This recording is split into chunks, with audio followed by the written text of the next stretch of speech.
Hey, welcome to another episode of the Black Guy Who Tips podcast. I'm your host, Rod, joined as always by my co-host, Karen. and we are live on a Saturday, ready to give you feedback. Find us everywhere you get podcasts. Search the Black Guy Who Tips. Leave us 5-star reviews and make them nice. And we'll read them on the show and we'll have a good time, and we won't add any extra commercials. Nope. It's a very simple group project, but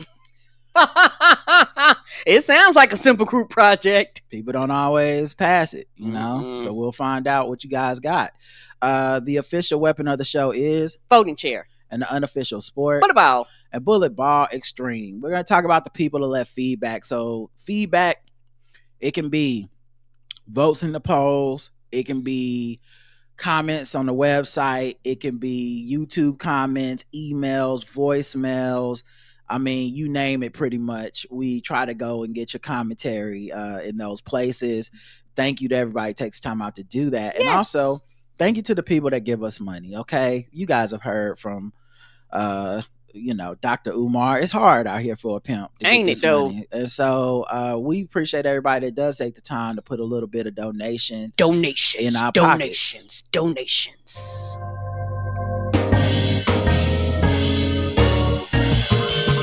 May I have your attention? You are now listening to Charlotte's Own, Rod and Karen. We welcome the good folks who tie to the Black Guy Who Tips. New donations, new salutations. Adam S., Mariano, Joe H., Jason F., Dorothea S., you know it big with the Dorotheas, Tyrone M., call him. You better. Waste Bees by Sura, Michael Irvin, the Playmaker, Allison H., Michael F., Stefan H., Mary H., H family's always deep, Jonathan H., Jeff M., Corey B., Mako W., Marvin B., yes, Marvin B., Michael W., J Full, Early Daisy Photography, and lastly, Nicole F. Thank you, everybody who put a little something in the collection plate.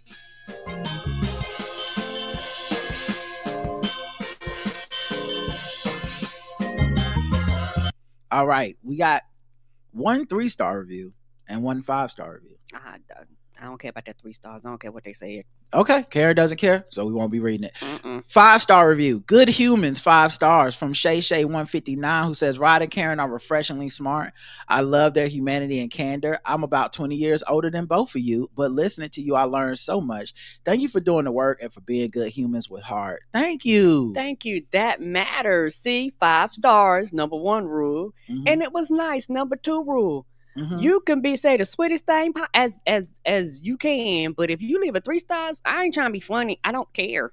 I hate to be like that, but the rules is the 5 stars. You left us 3 stars for a reason. That means we wouldn't worthy your 5 stars, so it's not worthy to be reading. It was interesting because the person left a comment where they were hating, but they gave us 3 stars because we're undeniable. You know what I'm saying? Like, we're pretty much none of your faves have gone as long as us and gone this far and done what we've done with the show in our spare bedroom. So it was funny, even they had to give some credit. Like, they couldn't give us the 1-star full hater. They had to be like 3 stars. But you're right, I'm not gonna read it on the show. But if you follow my social media, you might see a screenshot of it with me making fun of them. And it's also one of them things where we've had people to do this, but people left like not a 5-star and then came back and revised. Like, if you change your mind and revise and give us the 5 stars, I'm willing to read that, but I'm not willing to read 3 stars. I hear you. Yeah. Okay, Karen. As if she reads any of them. I don't, but I'm telling you not to read. I know. You telling me what to do. I know. I'm not dumb. Let's get to the comments on the episodes. 3131, clarification versus correction, was our feedback episode. We got 7 comments on it. Apia says, when people don't see that this is a great place for exchanging opinions, the show is just not for them. We agree on lots of points, but not all. I'm a rebellious rule breaker. Trying to prove it here and give up my cover is not an option for me. I work too hard on it. All right, I know you're trying to convince us you on the Underground Railroad and shit. You can let it go. It was a joke. It was funny. We would like to move on. I'm sure you would like to move on. Let's not kill the joke. That's hilarious. And it's enriching for at least me. When I write multiple comments, I listen to the show, have a thought, and must be shared with the universe and think that's it. And then one comment, and then something new comes up, like the antidepressants, and I must share the knowledge. Yeah, and I figure out that's how a lot of people, when they leave multiple comments, they're listening live and they kind of comment as they're live. Yeah. I always just wondered about it. Mm-hmm. Sometimes I listen to the show in chunks. Let's see if there will be another one this time. Rona Raphael says, I used to be quick to anger, or shall I say frustrated, especially when it came to people seeking clarification, because the interpretation long time ago was that it was an attack on me. However, the changes began much earlier than I anticipated, all thanks to my second niece. I babysat her and my siblings. As soon as that kid could talk, she always hit me with the, can you explain what you just said or ask me to do? Yeah, that's nice. Kids do need to know why. And, I think a lot of people come down on kids for asking why and stuff like that. But, a lot of people, I think that's actually when they start to learn some level of like patience, because you're responsible for this person being able to navigate the world one day. Right. So you don't want just a person that does shit without knowing why they do it. Yeah, and also children, everything in the world is brand new to a child. They're experiencing all these events. This shit is old news to you, old ass adult, but to this child, everything is new. And being raised by a parent that wasn't patient, and being raised by a parent that I told you so, and being raised by a parent that just kind of sent you in a direction, then got mad at you because you didn't do what they thought you was supposed to know, when they didn't actually take the time to explain to you in enough detail where you could comprehend it.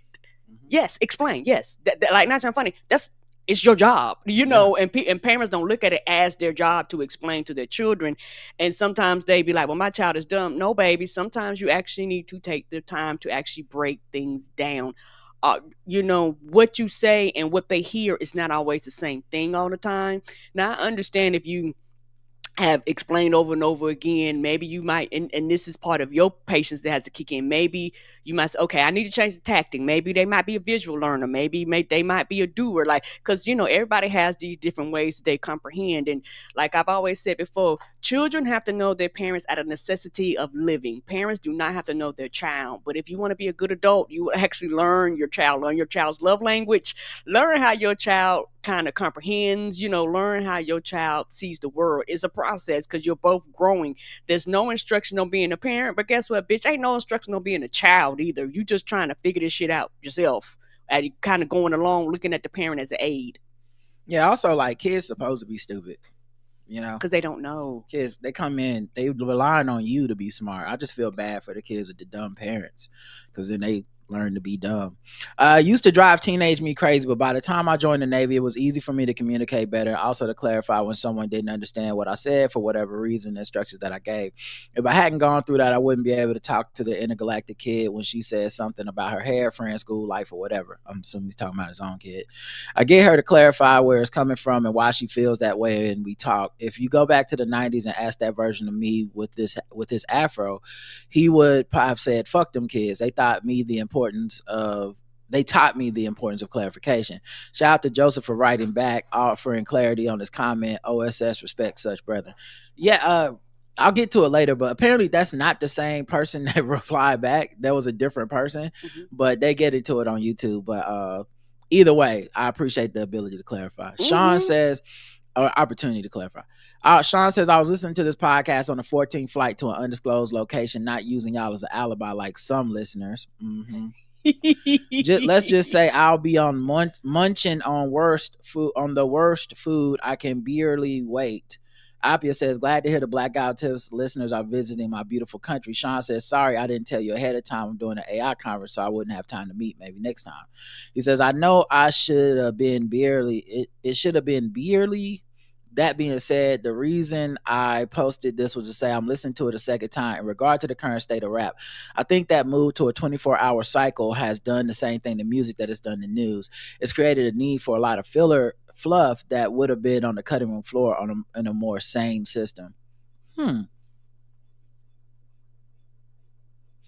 have to think about that, because, like, I would say it's almost I don't want to say worse. I'll say different. I'll say the reason I think it's different is because like 24-hour news cycle still relies on this idea that there's a channel that we're all tuned into that we're getting our news from. And I think something far more disruptive happened in music to where there's not a place we're getting our music from together. It's scattered. Like we don't have a MTV, VH1 that shows music where we all like, this is what the world is fucking with. And then where we do get our music from, it's all algorithmed out to be so specifically catered to us that our experiences can be completely different. You know, the amount of time I run into my friends who just simply are just stuck in their era of hip hop or rap, R&B, or they're not going to ever hear new shit. Unless it's new shit from old artists that are their age, or if it's somehow it has pierced the cultural zeitgeist to a point where it's undeniable, like what Kendrick did. I have so many friends, and I'm not like not casting aspersions, but I have so many friends that I was happy the Kendrick thing happened because it was the first time they actually started talking to me about hip hop that wasn't just, you know, like either old shit or like I don't like this new shit. So, and it was a gateway to, you know, for me at least, to have conversations where I either introduced them to other artists or we at least got to discuss other artists. And, you know, I don't even care if they're kind of like quote unquote posers, meaning like they haven't been here for the whole Kendrick ride, or they haven't really kept up with all these other artists that have had careers in this last 10 to 20 years where they kind of just stopped listening to music.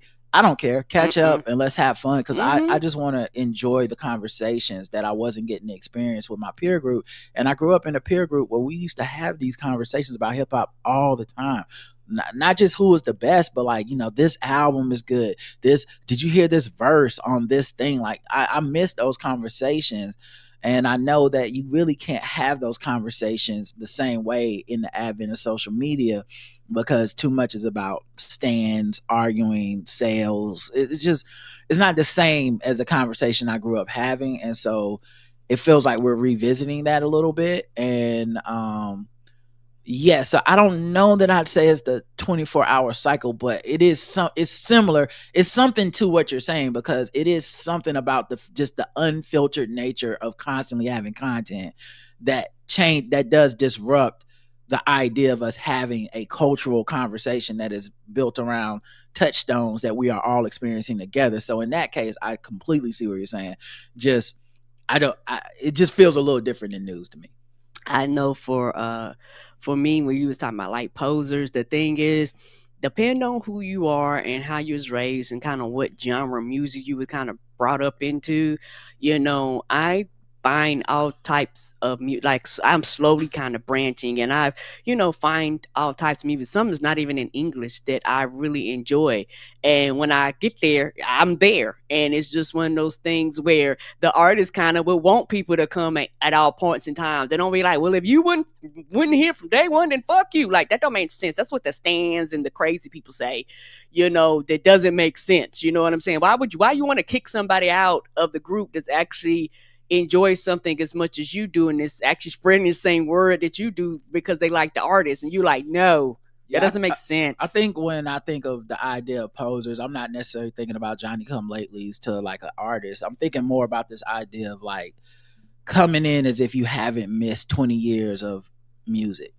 And so you come in with very strong opinions, but it's like they're not necessarily informed by anything. Okay, I can see that. They're theories that just exist, but they have nothing to back them up because you just haven't been listening. But everyone in this new social, especially social media age, everyone comes in with like a strong take rather than like I'm gonna sit back and listen and take this in and hear what people got to say. Right. It's much more like you need to come in and be like, this is the greatest album I have ever heard. No one has ever done it, you know. And so I think that's why I say it can feel a little bit like, okay, you weren't around for this, but okay, you know, but at the same time, you're not a real fan. It's more like this is the entry point for the conversation for you.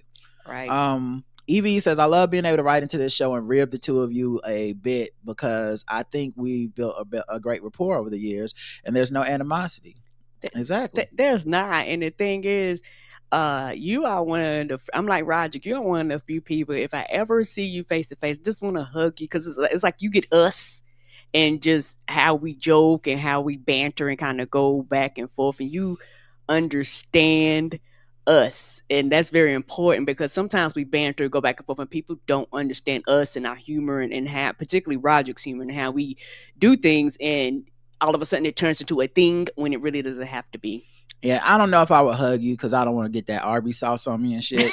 Well, I will still hug you, baby. I don't want to walk around smelling like horseradish. Sometimes I get corrected and sometimes I write in to clarify and make a correction, but it's all good fun. The jokes, even the Arby stuff. Although I stand firmly in my belief that they are not a money laundering scheme. They stay in business because they have the meats. Sure. Listen, whatever lies you have to live with is the lies you got to live. Tell yourself. That's all I'm saying. Comments on YouTube. Someone said F Jules Vega 79. I don't know who Jules Vega. Maybe that was the person that left that comment. I don't know. I don't know. Dark Namja emojis. Then Liquid Death next act, a whiskey aged in a casket. The trendy water brand is partnering with Whistle Pig Whiskey to create a new whiskey partially aged in an actual casket at the Vermont distillery and made with Liquid Death mountain source water. So Liquid Death is trying to turn to alcohol for their next move. All right. Okay, because like I said, I've always thought it was an alcohol. I'm sure that won't be confusing to anybody. Hopefully no alcoholics drink that are trying to be in recovery are drinking Liquid Death and accidentally pick up a fucking aged whiskey. Right, thinking they're getting a $8 can of water. Sean Jobson says, we are commenting on different topics as they happen. I'm pretty sure that's why there are different comments from the same people. Or at least that's what I do. Love you guys. Good day from Australia. Dark Knight, just good show. Thanks. Provocative AF says, hey, good day, beautiful fam. My favorite show on. Rod and Karen, appreciate you both. Great feedback. Show is always funny and real. Thank you. Thank you. Kim Doc says, I 100% agree with your percentages for post-election analysis that 75% or more pundits said that all the trans stuff, man, it hurts us. That ad, it was so effective. I won't forget that stance. They never truly had any convictions about LGBTQ plus IA plus protections, but I'd rather that be revealed than for them to lie to kick it. Yeah, and I think this is why it's important that we have a mandate, and this is why you need to win the like progressive and democratic people to win. The effect that winning has on society, it just can't be understated. There's so many things people just take for granted because they just think it can't get worse, or they just think that it won't go back or whatever. Right. But the main point is, like, when like Biden or Obama in office, stuff like gay marriage, which is a radical, like, you know, considered a radical leftist idea, it just happens. If anything, people are more like, man, Obama really took too long to get to that. That's how good, quote unquote, things are. When it's Republicans, you quickly find out like the right to abortion isn't even a right. So winning, I've never been a pie in the sky person. I'm not optimistic on humanity in general. I think I'm just realistic. I don't think people have strong moral convictions. I just don't. I think most people go with what's in charge. Yes. And what's in charge emboldens people who already feel certain ways. And it also disemboldens, I don't know if that's a word, but it makes other people more timid, and they won't admit it. Everyone thinks they're so fucking, I'm so brave, but no, we're not in the streets as much under Trump. We're not pushing this administration. They're not questioning this administration in those ways. Right. They're not demanding anything of this administration. Think of all the black people that could not wait during the election cycle to tell us how much they were like, we should not just vote for Democrats. We need to think about voting for Republicans. Donald Trump is going to give black people something, and Democrats, they just give us the same thing, nothing every time. They've never done anything for us. Just go to Republicans. Okay, well, Republicans won. All right, Donald Trump is in office. When is Ice Cube going to meet with Donald Trump to get the rest of our platinum plan that we haven't been getting? When are they going to meet? This is second time in office not giving black people shit. When are the demands going to be made? Because you told us that if he won, black people would be in a position to demand things and get things, because unlike the Democrats, the Republicans are going to deliver on these promises. And yet all we've seen is like an erosion of black jobs, black women in the government jobs. We've seen erosion of programs that help black people statistically throughout the United States. We've seen taking people out of the military, being told it's DUI. We've seen an erasure of the Black history exhibits in different museums and stuff. We've seen an erasure of Black history and quote unquote DEI, minorities, women, civil rights activists taken off of like military ships and stuff. When are we supposed to get our benefits that were supposed to come to black people? The black jobs and all this stuff. When are we supposed to get it? And the fact that these cowards aren't around to talk about it, they don't want to talk about it anymore. They want to talk about the big three and fucking, and how they're in bed with Steve Bannon, the white supremacists. They want to talk about that shit now, right? Like they don't want to. They've moved on from us as black people and the idea of our political power and freedom and our demands and our equity. They've moved on from that. So I find it very interesting how just who's in charge determines what we hear. Because if it was a Democrat in charge right now, those people would still be out here talking shit like it's not enough. Whatever you're doing isn't enough. We want more. But the second is Trump, it's like we should expect nothing and we should get less and we should be quiet about it. Well, fuck you then. Yeah, I agree. And also, it's one of those things where when Kamala was running and things, and she would be giving speeches, and people would bump rush and put up signs and fuss about Gaza and things like that in her speeches and stuff like that. Y'all not running. Hey, Trump don't do speeches like that. But if he did, he would tell somebody to bop you upside the head and get you the fuck out of his face. And so, and one of the things is people aren't stupid. People know these things. I'm going to be frank. I think for a lot of people, a lot of things are just for performances. They don't mean what they say. They're just doing things for performances. And a percentage of the people, they're getting paid. I don't know how you're getting paid, but you're getting paid because other than that, what you're doing make no sense. Because if you're doing some of these things, you're doing it for free, you're a dumbass. At least if you're going to go out there and spread wrong messages, get some coins out of it, some guap, some cheese, something. Don't be out here looking like a motherfucking fool for free. Last comment is from Joseph, who says, hey y'all, I'm not the person who wrote in about correcting Karen originally, but I saw my past self in that comment. Thank y'all for talking through this with us. Okay, so yeah, like I said, I must have thought, because I don't remember going to check to see like who did say this.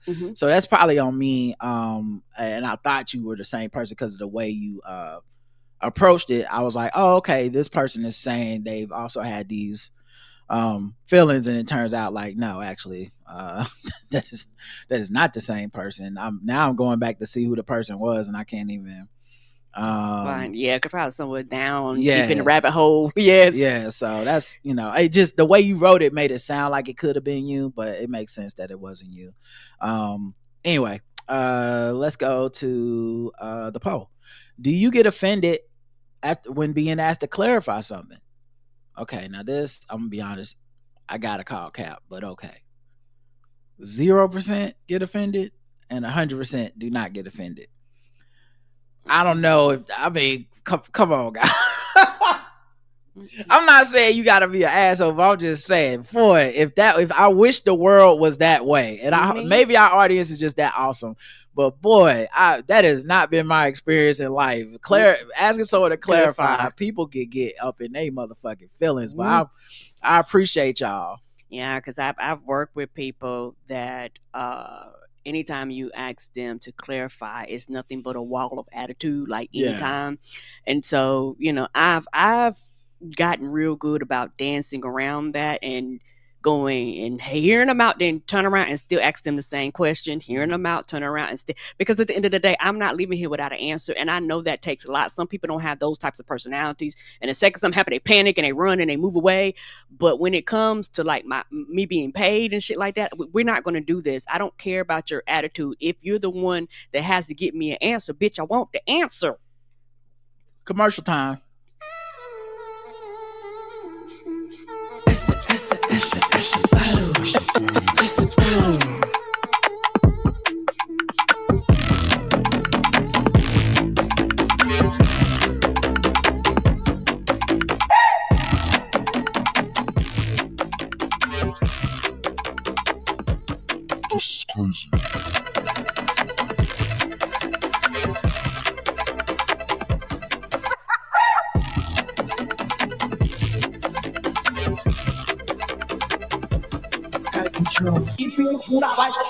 That feels like a beat where that's Esabalu, same person that made our banter song. That feels like a beat where when people do those like TikToks where they're traveling the world and they just have like a bunch of montage of just cool shit they did out there. This feels like the kind of beat that plays under that. Yes, I like that beat. All right, let's get to comments on our next episode. 3132 Chuck EBT Fraud Cheese. Obvious says, Azalea Banks, I never dated older men, and if I tried at 15, I would have absolutely not been okay in my environment, and it was in the last millennium. Not with my parents, not at school, not among my friends. So no, it's not a new thing to not like it. It was criminal for a long time, and I even live in Europe where people are more liberal about sex in general, but only if a 15-year-old is dating a 16-year-old, not like when a 40-year-old man is dating a 15-year-old. Well, like a true rule follower, you're not with statutory sexual assault and grooming. About Colbert, I pretty much agree. The cancellation was most likely planned some time ago. Yeah, I think I think it's kind of obvious that if the only part of this that might be vindictive is them announcing it 2 days after he does that, like, y'all some bitches rant. But like the people that are going all the way to like they weren't going to cancel this show and then they decided to because of Trump, I don't think that's what happened. I just think when you look around, like I was listening to Bomani talk about this on the Press Box with Joel Anderson. Great episode of the podcast. You should all check it out. But obviously I wrote for Game Theory. Bomani got to do Game Theory. We did it for 2 seasons. And Bomani said something where, or Joe brought up something. He's like, are you the last person to have a late night show? And I was thinking about it. And I think the answer is yes. We've been canceled 2-3 years now. We might have been the last late night show. Like, I mean, just like new, because they're not bringing them back. Is my point. Like, they're not even saying the late show with Stephen Colbert canceled. Let's bring on the late show with Gutfeld or somebody Jesse else. Waters or some conservative. They're just like, there's no late show. Right. The late show with James Corden or whatever the fuck. I don't think they ever replaced that. At midnight, they did not replace that. Sam Jade, they didn't replace that. Nope. I don't mean to forget her name. Matter of fact, let me Google this. But she's now the co-host with Rory Jr. Yes, she had a late night show. She did. I know you're talking about, but yes, but they didn't bring her shit back. Yeah, when they get Sam B. Yep, when they just Amber Ruffin, they didn't bring Sam B's show back. And some of these shows were like winning all types of awards and shit. They was like, we don't give a fuck. And here's the thing. Colbert show has the #1 ratings. Yes. So this is not the show you can argue is like, well, look, they gave him the money. Yes, they're losing money, but look at his ratings. This is the best the ratings can possibly be in late night. There's no justification for it. So meaning like there's like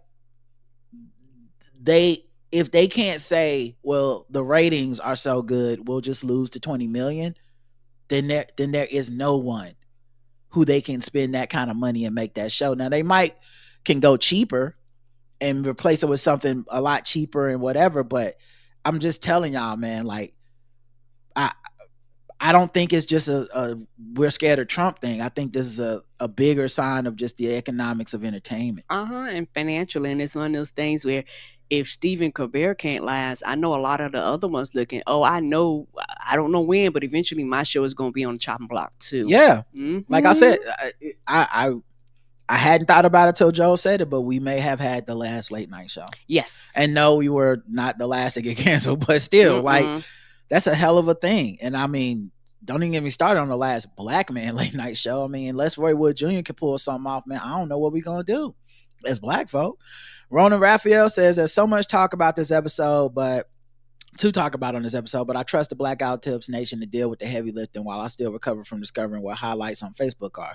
While I agree with you, Rod, I also feel like I might have fell out with someone because she kept highlighting me on random posts and I didn't get it. So I said, why is we tripping? All I know is an angry response and I'm confused. I should have let out one of my orcas handle it. Now I know how the game works fundraising time. By the way, I've never been served tequila with sugar. I didn't know that was an option. Well, I'm not necessarily saying tequila shots with sugar, but I have had it though. Tequila shots with, but I think it's something like either sugar or salt that you put on your, and it might be salt. Don't get me. I'm not a huge drinker. It might be salt, but you put it's either sugar or salt on the rim of your thumb kind of area of your hand, and then you take a lemon or lime. You take a lime and you take a shot of tequila, and it's something like, I don't know the order. I'm sure all the people that drink a lot know, but it's some sort of like take the shot, suck on the salt, lick the salt off the rim, and then suck on the lime or something. Yeah, I don't know the order either, but yes. Let's see. Ray from 804 tried to put some links on the some sort of links from YouTube on our website, but it kept saying unavailable. So I don't know if the links work. Hello, internet cousins Rod and Karen. Rod, I know multiple posts are a thing that slightly confuse you, so I'm pre-apologizing. I might make another post in response to this episode because y'all made so many great points. So this post is solely here to explain what has become of the most problematic of Faves Dame Dash. I think all the questions about his Cowboy Wild West get up can be explained by this YouTube video. It is 5 minutes long, so I know you aren't going to play the whole thing. The most important thing you need to know is that some of the point he actually produced an actual music video for this song, compared a bunch of cowboy gear, but the official video is now labeled as private, so I can't find it. With no further ado, let me present 1/3 of the engine behind Rockefeller Empire doing weird music shit. Then he did that link didn't work. Then he said, sorry, that didn't work. That link didn't work. He said, laugh my fucking ass off. I'm truly sorry. Search YouTube for the Black Guns featuring Nicolette. You should be able to find it, I hope. At the risk of becoming a parody of myself, the name of the song is You're So Fine. Now I'll just shuffle it off to the side in shame at how badly I messed up my comment. That's hilarious. Yeah. I have no idea who Nicolette is, You're So Fine, any of this shit is. I can try to see if I can find something, but you had a bad day. It's all right, baby. But if they're taking it, if they're taking down shit, then it might not be in a place I can find it. Right. Yeah, I see a video from 2 years ago with 56 views of her performing it live, but I don't see like an actual video of it. So I'm gonna just chalk it up to Dame Dash doing weird shit. Sean says a margarita is tequila and lime juice with some Cointreau thrown in, and sometimes simple syrup for sweetness. So the salt on the rim is basically the same as salt on the thumb for the shots. In addition, you do not lick the rim per se. You just happen to get a taste when you drink it. If you're drinking a margarita with a straw, I'm judging you. Personally, I just do a straight double shot of tequila with gin and tonic chaser when I'm drinking. I like being judged. I do too. I be sucking that straw. I don't care. As Rick said from Rick and Morty, your judgment means nothing to me. I've seen what makes you cheer. Or something like that. Your booze mean nothing to me. Just when he went into that convention, that nerd convention. Yeah. Separate posts in order to separate discussion points. That's why I do separate posts. Anyway, one of the myriad of reasons that I chose Kamala over the schmuck is because she does not have to pay for celebrities or consenting partners. Of course, living in Japan, where we now have the Tumu MAGA party winning seats, it's hard for me to throw stones. AVE says Azalea Stanks is just an agent of chaos who is an attention junkie. She basically just says and does anything she thinks will get her the most attention. What I don't understand is how anyone still takes her seriously, can't name a single song from her, and don't care to find out either. Yeah, me and you the same. She low-key is kind of like the trial run for Nicki Minaj, where like very toxic fan base feedback loop, and her, I guess it seems to be like slope into like just mental health issues being almost like untreated or unresolved, whatever. It's just a bad formula, because she only pops up in my feed or in the news when she's saying something crazy on social media, and never in a song or for any music accomplishments. It's really, because I've never wished ill of her. I didn't even really know much about her, and unfortunately I didn't get into the album, and I knew her more for being problematic than I knew her for the album. And so now I can't have a time machine that undoes that. And even so by the time I heard her music, I was just like, whatever the fuck, however dope y'all think this is not dope enough to justify what the fuck she be doing. Her actions, right? And maybe it would have happened differently if I would have got into the album first, but agreed. Whatever. YouTube. Trump's DOJ lawyers couldn't meet Ghislaine Maxwell without Comey. I mean, not that they follow rules and norms anyway, says Damian Foster. Dark Nanda says the last 30 minutes were fun. Thanks. Dave says, what up, Rod and Karen? Love the show. First, I want to address Dame. He dressed like one of the gang members and cartel members of the National Geographic documentaries on the drug business. That's hilarious. Secondly, the Popeyes commercial. I'm from DC. I relocated to North Alabama a couple of weeks before the pandemic shut everything down in March 2020. I have never seen this commercial.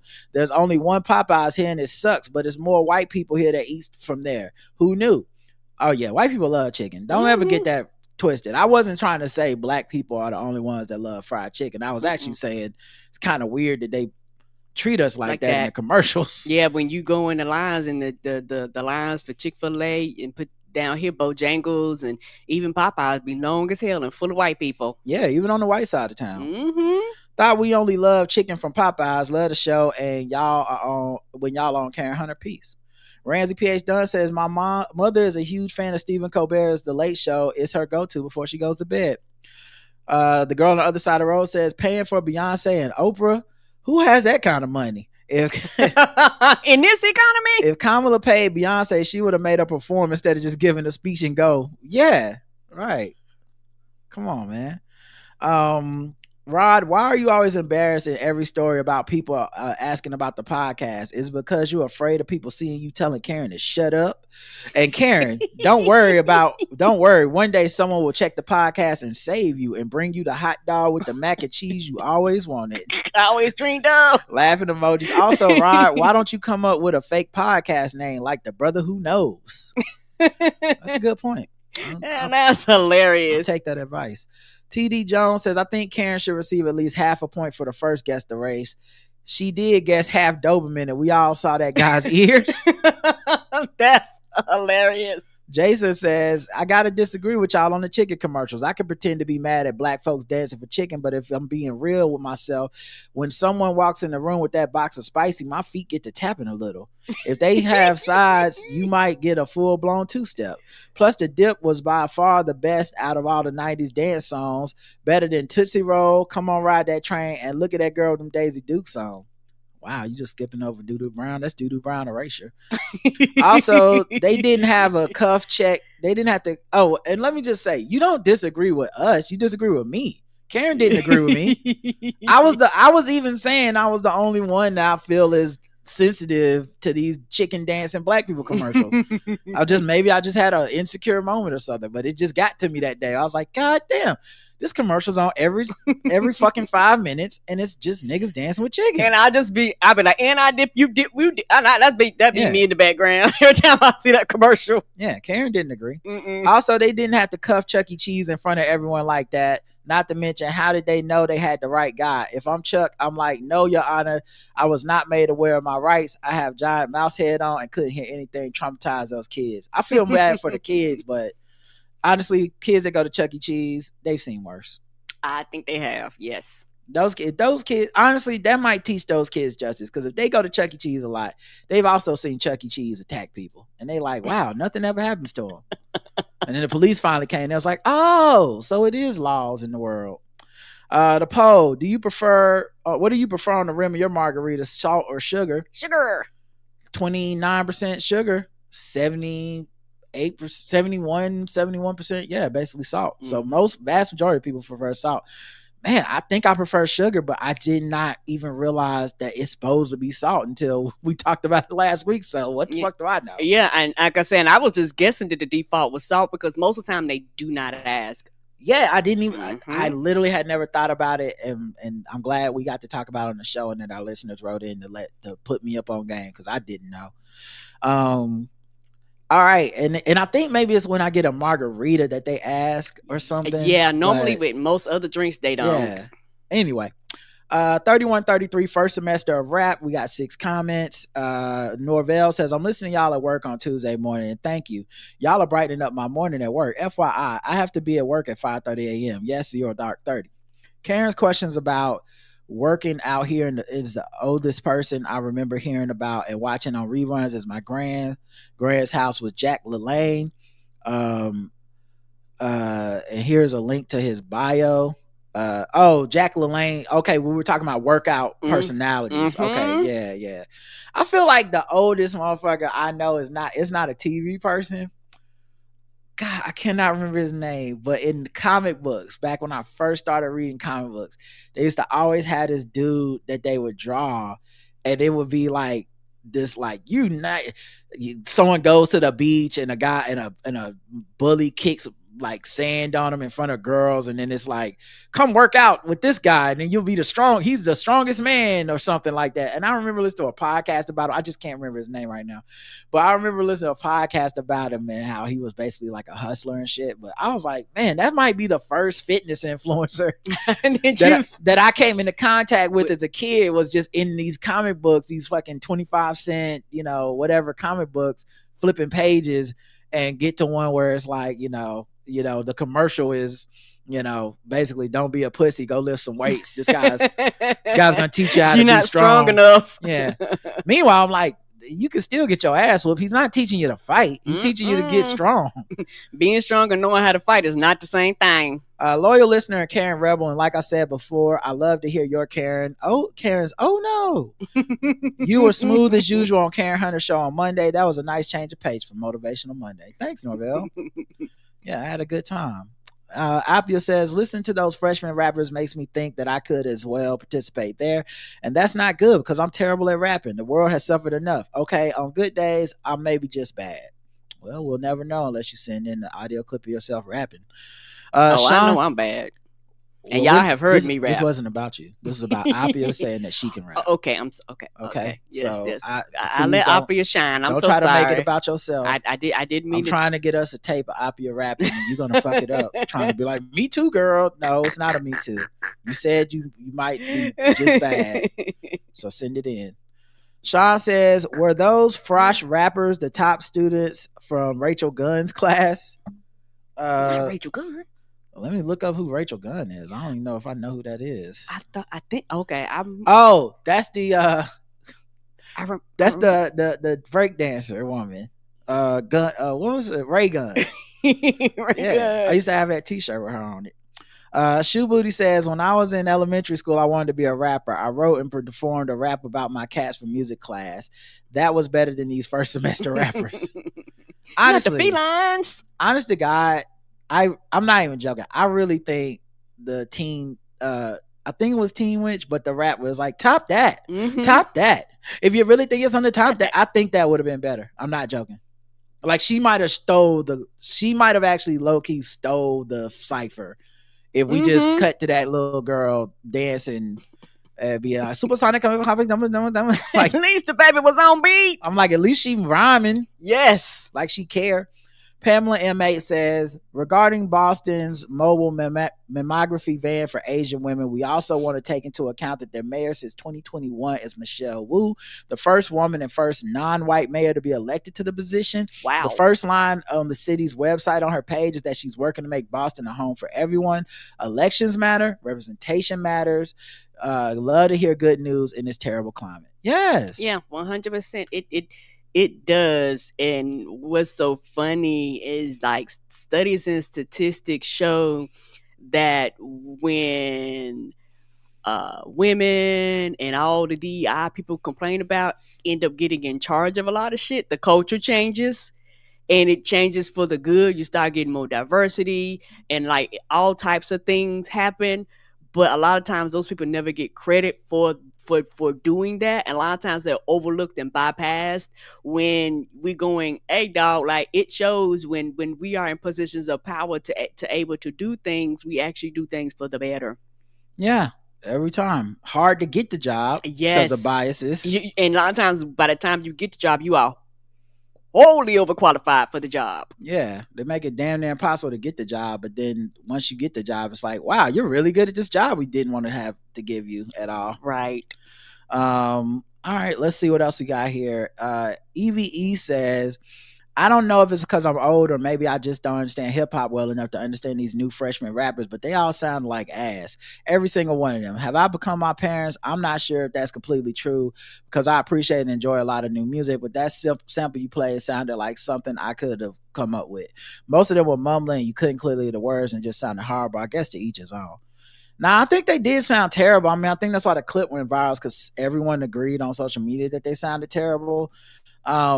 I thought the girl didn't sound that bad though. Mm-mm. You know, at least in my clip wasn't long enough, but I think if their clips would have been longer, she'd just went above and beyond. Yeah, they didn't really give anyone enough room to just like truly have that moment of like, yo, you know, this person, like they really went off. And a lot of that had to do with editing, but yes. Yeah, but yeah, I thought she was good.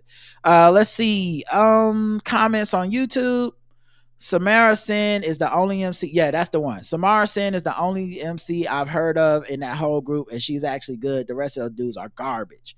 Short and sweet, thanks. Rod Shirt, LOL, my nigga, says Leonard Brothers. Well, you know, if you know, you know.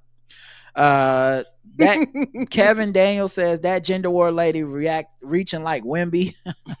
She really was. Oh man, I gotta say, man, the ability of people's it's impressive, but it's sad. People's ability to make content out of shit right now that is not what the content really is about and then take over the discussion is scary to me. Mm-hmm. But I mean, and a lot of times it's like, I don't know how you even see that. Mm-mm. Like a beautiful story about a friend surprising another friend and popping up to support her during a marathon, and you immediately turn this into a dating topic.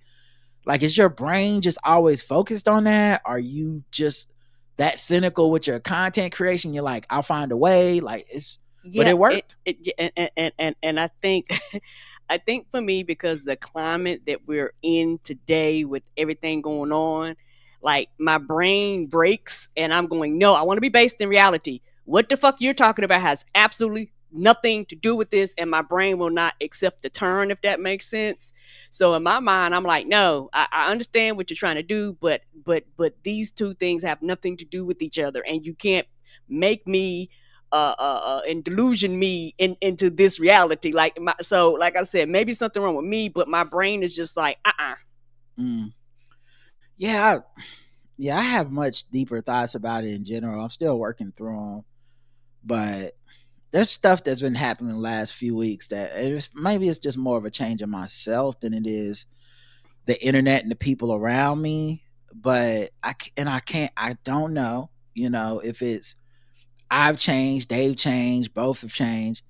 But like some of these controversies that I'm seeing and the stretches that they've reached, I'm like, I mean, in addition to just feeling like I'm opting out of even reacting to them or discussing them, I don't know. It feels like an inflection point. It feels nefarious. It's very, it honestly makes me very sad to think about. Yes. And seeing how, because we're so angry about Trump winning, I'm sure. I don't see much difference between some of the stuff I'm seeing and stuff like QAnon. Right. And I know people hate to hear, you know, both sides. I don't necessarily think it's even or equal, obviously. But there is what people underestimate is the seduction and the temptation of the anger, the constant anger, and having a target every day. And, you know, anger is just sadness with no place to go. Right. So it turns into anger. Mm-hmm. And so see kind of through the anger and go, oh man, everyone's so tremendously sad around me. Everyone in my, circles of life and social media, they're just very sad, and they're just latching on to things that I'm just like, that can't possibly be that important. It can't be. But what do you do when you feel powerless to stop what is important, when you gave your all to stop the important erosions that are bigger than just symbolic shit? Yeah, I don't care about your symbolism. Yeah, but then all of a sudden you start to care about symbolism because maybe you can do something there. Maybe you can affect this jeans campaign, or you can affect this this fashion thing with I can't even remember the name of the brand, like Dolce & Gabbana or something, but it's like, maybe we can do something with this thing they did with HBCUs. We can point to something out there and we can make them change or whatever. Even the guy who shot up tried to shoot up the NFL headquarters because he said, yeah, CTE, but then in true CTE fashion, he went to the wrong floor and shot the wrong people. I saw this video. Now, I think it was Amanda Seales, and she was saying how he was the Luigi of the real estate industry because he shot one of the heads of CEOs of this Blackstone or Black something real estate group and killed her. And I saw that video, and in the video, she essentially dismisses the fact that he wrote 2 suicide letters that said he was going to shoot up the NFL, and he blamed them for CTE. She dismissed that, he shot a security guard and a police officer, but he also shot a random woman, and she dismissed that as an accident, saying he didn't do that on purpose. And then he went to the 33rd floor and shot this woman who's the CEO of Blackstone or whatever, which we have no proof he even knew who she was, what she looked like, or whatever. We have no proof that it was an accident. He shot the other woman. Right. And then he shoots this woman, and that one's not an accident. That's on purpose because he's the Luigi of real estate. And I saw people sharing it or in the replies of it, and it was very disheartening because I think the last thing we have left is truth and reality. Yes. And what actually happens. And to me, I don't see a difference between this and Pizzagate. How some people still think Pizzagate was about Hillary Clinton running the pedophile ring and it happened in the basement of his pizza shop. And there's no amount of evidence, the innocent people that were harmed. There's nothing that will make those people be like, okay, you know what? Y'all right. That was crazy. This guy just happened to be a crazy person with a gun. There is no bigger conspiracy here. But in constructing the conspiracy, you cannot be separated from the dopamine and the ownership of the narrative that you get. So meaning Amanda Seales in this case gets to be the person that created this narrative. And if it takes hold, it will always lead back to her in some way. It could grow into the biggest movement in the world, but it will always lead back to and you know who saw this first? Amanda Seales. And so I say that to say that when this one woman saw the friend supporting the friend at the marathon, I think you can't disassociate it from the incentive of going, I'm going to construct a narrative that leads to me, because I'm the only person that really saw this and turned it into gender wars. And so every time people see this gender wars, whether it's correct, whether they agree or disagree, it all has to flow back to me because I created this story out of thin air, basically. And I see people that I otherwise would respect and think of as reasonable people, but I just think we're all in such turmoil and trauma at this moment. But they latch on to these things and they're like, no, this makes sense. And it's like, it doesn't. How do I tell you it doesn't without saying I can't respect the kind of person that would hop on to something like this? Because what we're driving past reality to get to something that is all you would think would be more traumatic, but it's actually more soothing to people. It's like, no, now it really makes sense. These things all make sense. And I'm like, no, crazy people with guns and their access to them in America. That's what we're always dealing with. We're doing like Republicans. We're working backwards and being like, no, it's really about mental health, or no, it's really about this. No, it's really, dog, we have one common denominator: too many fucking guns and on our streets. Other countries have crazy people. They're not all just taking people's lives every day. There was a mass shooting the next day too, with 4 people getting killed. Like, anyway, all that to say, like, I'm not fully articulating because I haven't fully put this in a, like, so, pardon me if this isn't fully fleshed out and formed, but there's something very insidious afoot. There's something very fucking scary right now in this moment that we can't agree on, or at least examine the probabilities of things and be like, this is probably what happened, without it turning into, no, this is what's really happening. And I feel similarly about the Sydney Sweeney Nazi thing. I won't be talking about it on this show. I truly don't think, I don't think it's what people said. And I know what people are doing on the internet, and I know it gives people a lot of money and attention and clicks, and that's what we're all after. I don't need them that bad for the blackout tips, and we get to pick what happens on this platform, so I won't be going into detail on that.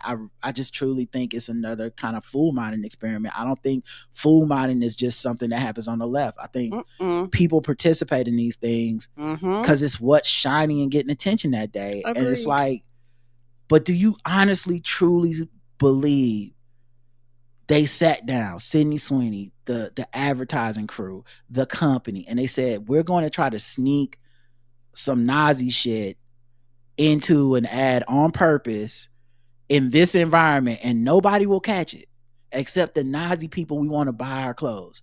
Those will be the only people in the world that see what we're doing. Everyone else is just going to be a fucking fool and be like, what Nazi shit? But it's a distraction. It's something to do that day. It's something to be angry about. It's a person to be angry about. And I don't know, man.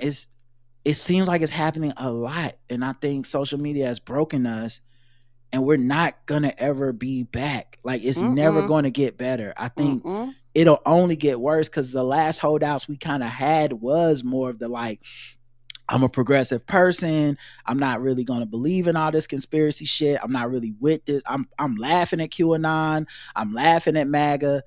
But when we're like, turning the deaths of people that otherwise are innocent, they're innocent of what that day, to the person who was shooting people, they're innocent. Like, that person did not shoot that woman for being a CEO. When we're turning stories into why this is okay, and ignoring the 3-4 other people that got killed, something is fucking broken on that side of the aisle too.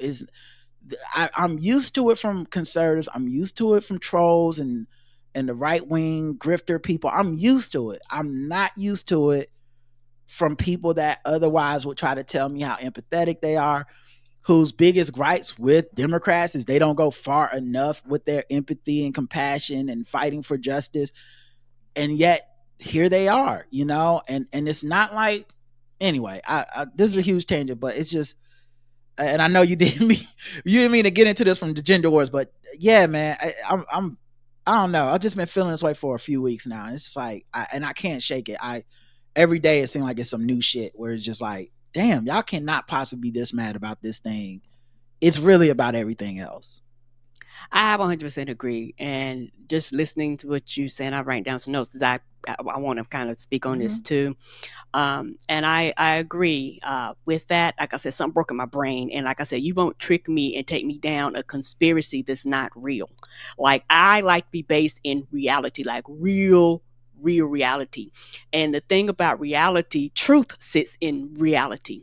And we live in a world now where nobody likes the truth. They don't want to hear it on both sides. They don't want to hear it. They don't want to accept it. People would rather hear a lie that makes them feel better than the truth that, quote unquote, hurts their feelings, challenge them, and or makes them think outside of normal. The thing is, the left always look at the right like the right won't accept the truth. The left won't accept the truth either. And the reason why I say that is because a lot of the divisions that we have on the left and a lot of the do better and all that stuff comes from people not accepting the truth. The truth of the matter is numbers matter. The truth of the matter is you got to vote.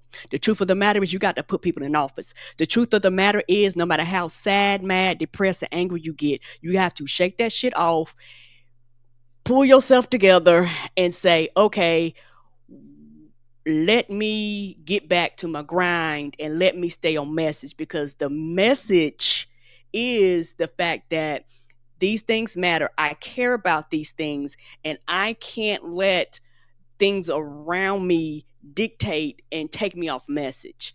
And I think that a lot of people weren't taught that, or they don't understand that. It's one of those things where people don't want to hear it compared to a soldier, but it is. Being on the Democratic Party is like being a soldier, and people don't want to hear that. But the thing is, when you're a soldier, you have different parts and pieces, and everybody isn't meant to do the same thing. You got some people that be like, I'll never be on the front line, but I give you these coins. You got some people that go, I'll never be on the front line, but I make these uniforms.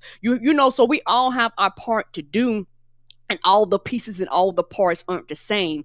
And I don't discourage anybody from doing their part. I just want you to do your part, whatever your part is. But too many people look around and they lose a battle or two on the battlefield and be like, fuck it, I don't want to be here no more. They run, they leave, they tear up their paperwork and be like, fuck it. But then when you lose soldiers, that means the other side wins. And that's the truth. The other side just comes in, just take over, because nobody's there doing their duty and doing their job.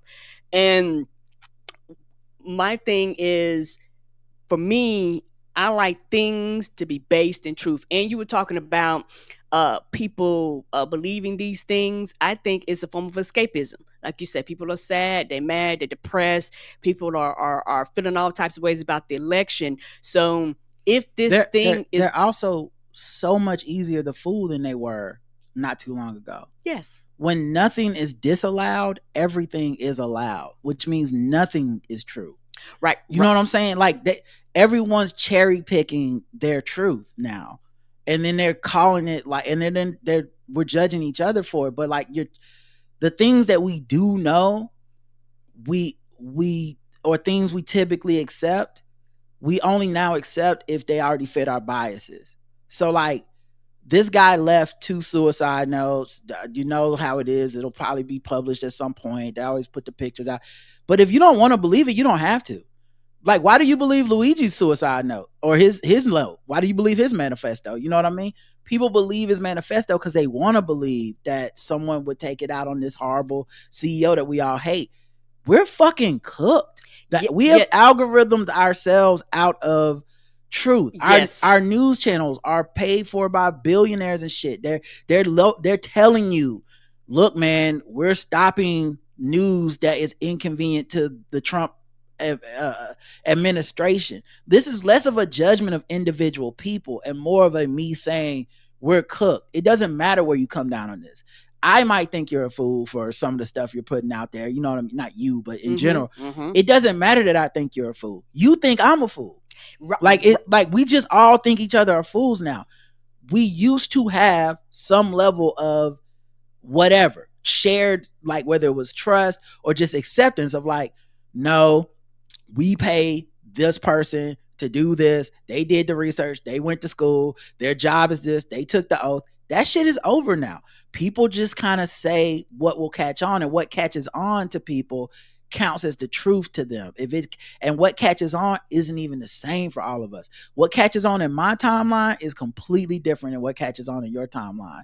So we're just out here. Yes, and it's very dangerous because the thing about the truth, we used to have something that was like, hey, regardless of what anybody say, these 1 + 1 will always equals 2. Yes. And we're not going to argue about this. We're not going to debate about this. Right. We used to be like, we're going to wait until the findings. Now what we do is we get the findings and we go, I don't agree with those findings. Well, what proof do you have? Nothing. I'm not there. I didn't look at anything. I just have a feeling. I'm on the internet. It doesn't jive with my personal beliefs. I'm choosing to not trust it. I saw somebody, and it's multiple people, but I've seen this sentiment come on lately where and I want to say it was somebody like ridiculous, like Antonio Brown, but it was like, what happened to all the people that didn't take the vaccine? Y'all act like it was going to be something bad. And I was like, yeah, we're cooked because a lot of those people are dead. Right, a lot of those people have long COVID. A lot of those people, like the same shit happened to something happened to every group of people if you go long enough. But the point being, like, wherever he's seeing, whatever he wants to believe in, he believes that nothing bad happened to anyone who was not vaccinated. And we live in a world where that's not a crazy opinion anymore. You get to be like, I have decided this is my belief now. So and so that's a conservative kind of MAGA-ish belief, right? If I were to float something similar that just leaned against liberal sensibilities, where I'm like, this also doesn't necessarily have the evidence to back it up, but we just kind of go by it, people will be like, man, what the fuck are you talking about? Because it's more of a social thing now. Like, these are our social truths. These are the things these are the tent poles we have to live by, as opposed to like whether it's backed up in facts or not. Yeah, and I think for me, I am, to an extent, I'm scared and sad for the future. Because I am an adult with a fully functioning brain that can critically think and kind of analyze shit. What do you do with a child who is trying to navigate this world and you're bombarded with a whole bunch of bullshit and lies? And there's nothing that you can turn to, truth be told, to actually say these things are real. And this is the truth, and who you have in government matters. Like we've been slowly trending this way as a country, but who you have in charge matters, because you have a social media president, as you say, and so everything he does function with social media, and social media goes with the whims, and social media goes with trends and shit like that, and social media is not based in reality. Like, for the most part, social media can affect reality. It can affect the real world, but social media by itself is a separate entity from the real functioning world. And so when you have somebody who's in office that's competent, that believes in truths, that believes in facts, that believe in having people in positions that know what the fuck they're doing, these things matter, because it has gotten worse, and it has gotten worse is getting worse under Trump, because he doesn't care. When you have competent people in offices, guess what? They start making rules and regulations and reining this shit in and be like, you can't do this, you can't do that. Somebody fact check this, have these agencies come in and do this or something, because you're not going to be able to control it, but something to put some boundaries or something on it. I don't think you're wrong at all. I think is related to what I'm saying. I think, but the problem goes beyond Trump, and I wasn't even really talking about elections. I'm not even talking about really voting at this point. I'm not talking about any of that shit. I just mean socially, we are fucking cooked. You know, Mr. Martin's in the chat saying how, like, well, we don't know he had CTE. He thought he you know, we had to, and this is true, you have to wait till they die and then examine their brain. He did leave 2 letters saying he thinks he has CTE and that he does want his brain examined. I don't know if that's gonna happen. I know he died from self-inflicted gunshot wound. I don't know where he did it, whatever, right? But now you can go beyond that. So, like, those are facts we used to generally accept. Like, he left 2 letters. This was his intent. He got up there and he died, you know, whatever. But we don't trust the police. We don't trust Eric Adams. So now we get to be like, did he even leave those letters? Is that even really what happened? So now we think within an hour of this guy killing these people, police came up with a narrative in Eric Adams. They created forged letters, like, because for conspiracies to work, we can't just say the conspiracy is just some shit that maybe it is. We have for the conspiracy to be true, it has to be. It has to have some evidence. So then that is what we're saying. These people who are not competent suddenly became extremely competent on a whim, on a fly, and was able to have a complete constructed narrative of this guy within like a couple of hours of him doing this, to where we know the full flesh out or whatever. I think it doesn't matter if he had CT or not. We know what he thought, right? And we know what the motive was. I'm talking about Amanda Seales, who is saying, no, what happened is he went there to purposely kill this CEO woman. What is the proof? Right. Other than you just We're saying working it. backwards from the result Other than you just and then saying making it. stuff up. Oh, the other woman he shot was an accident. Well, the other people were just a security guard and a police officer who we know nothing about. We have become callous. We have become the people who don't look at that as 4 different lives. The NFL employee who was shot, who stayed on the phone and warned the other people in the office. What was he doing? So how did he know? It's just, I don't know, man. My point wasn't whether or not this specific conspiracy theory, the merits of it. It's more about the general idea of us wanting something other than the reality. Now we all kind of want content entertainment out of it. So, I don't necessarily care about, and I don't mean this in a disrespectful way. I wasn't bringing this up because I'm like, Miss Smart don't believe it. I don't give a fuck. I don't give a fuck that Amanda Seals don't believe it.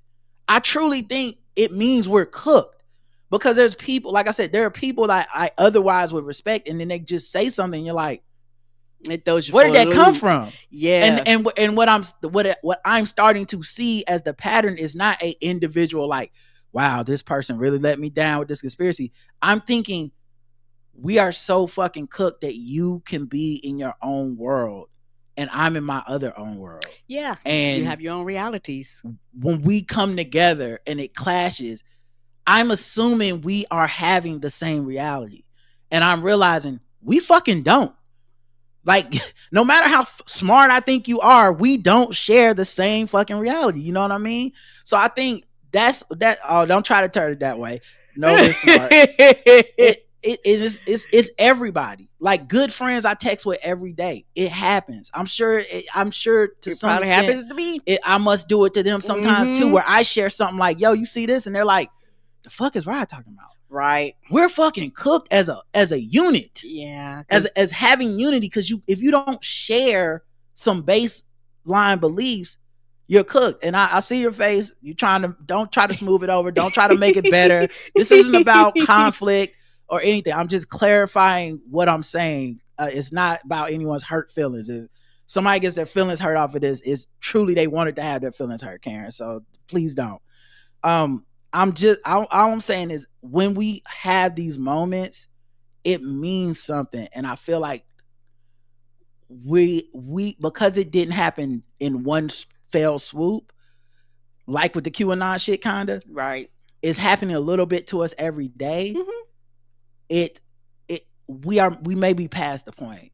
Yeah. And the thing is, I'm not trying to find even the QAnon shit. It wasn't instantly QAnon. It was a slow burn until you get your QAnons, your 4chans, your 8chans, and things like that. Like, you're not trying to find it. I don't think it's going to be years, possibly decades, before we truthfully see the real impact of everybody creating their own realities, people not accepting the truth, people, believing lies versus believing the truth, people not believing authority. Like it's going to, I think it's going to be a few generations, and I don't think we're going to like the end results of this, because it's just madness and chaos. I found myself increasingly being like, I'm not entertaining this. Yes, I do that a lot. Like, I don't even know. That's not how I used to be. But I am very firmly like, what I see the people going through is, it feels so chaotic, and it's not something I would like to invite into my brain. So like, if you're going through I have to attack Caitlin Clark, Sydney Sweeney, Megan Thee Stallion, people don't, for the most part, people don't see those things as related. I see that stuff as related. I see attacking Angel Reese, Megan Thee Stallion, the woman that's married to Ryan Reynolds. Sorry, I can't remember her name. I see all this shit is related. It's like, it's just all designed for us to like, Pratt. Yeah, for all of us to like pour some hate into some individuals, whether they deserve it or not, with cases we can't really prove, but we just feel a way like, right, nah, they must be a bad person, and I'm right to fucking go in on them, and you're wrong if you don't, and what's your fucking problem? And it's like, if enough of us say it, then everyone has to go along with it. And I just increasingly feel like it's reached a point to where it's like, I, in addition to not ever having agreed with these people in the first place, I'm now on some like, I don't even think I want to share a space with you. You got it. Like, have fun in your space, but this like hive mind flying monkey bullshit, I will not be a part of it. Agreed. And it's also, I think, Blake Lively, thank you. I think for me, over the time I agree. I look around and I see, and people don't even realize because it comes out in various ways.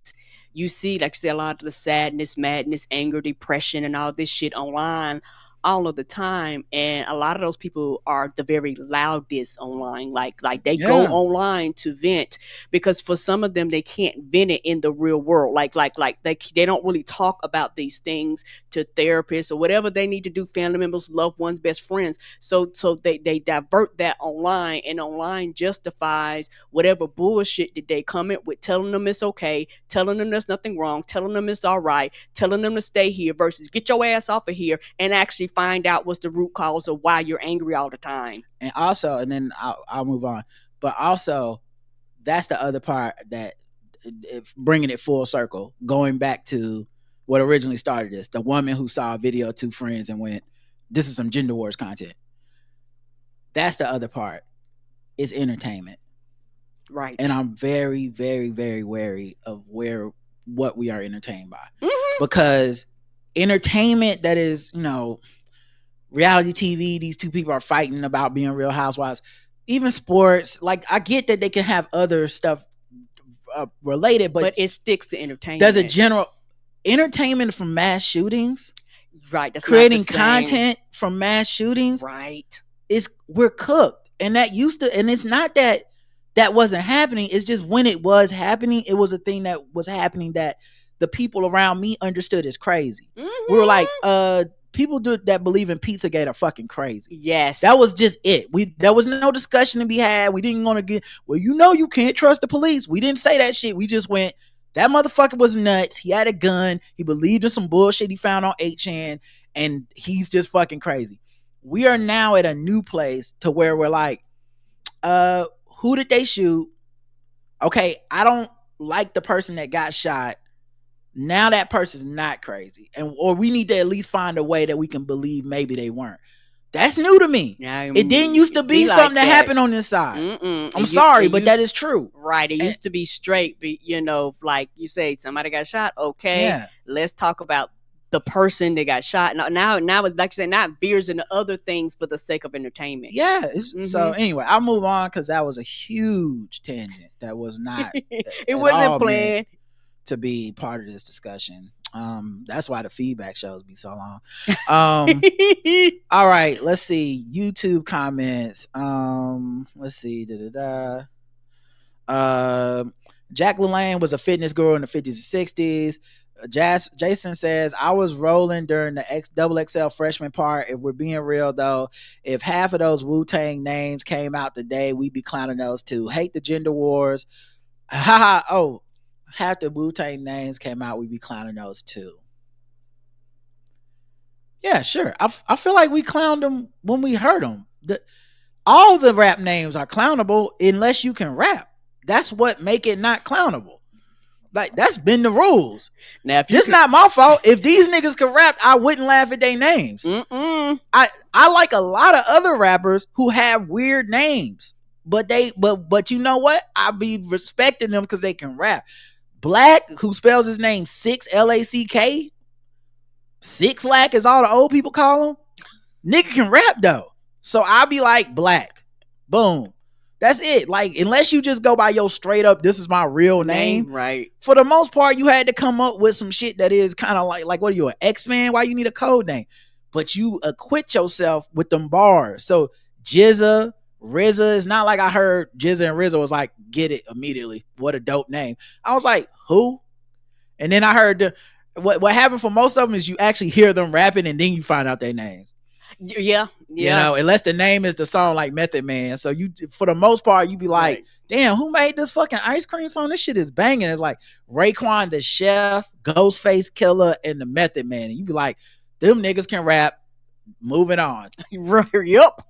Anyway, Gender Wars is diabolical. It's a 10 for me. How she turned that video into an argument was sensational. A true artist can take anything and make it into something beautiful. She sampled that video like DJ Premier made a hit. Yes, that's hilarious. Jason, new shit. Jason, motherfucker, put that on a t-shirt. That is the, you've said a lot of fun and smart things you've written in. That might be the smartest thing you've ever said.